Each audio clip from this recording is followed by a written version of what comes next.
Ranger आ गई है इमरान खान को पकड़ने के लिए। मार रही है, ये देखिए इमरान खान।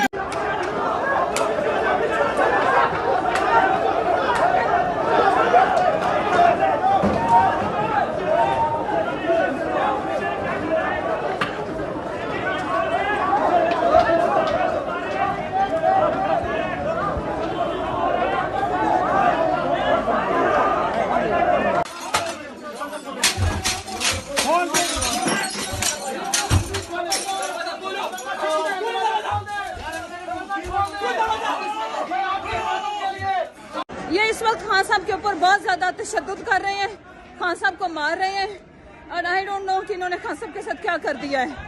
खान साहब के साथ इन्होंने कुछ कर दिया है जिसके लिए पीट रहे अरसे से कि हम इसको फॉलो करें, लेकिन ये जो नून लीग जिसकी कोई हैसियत ही नहीं पाकिस्तान में क्या वर्ल्ड में, जिसकी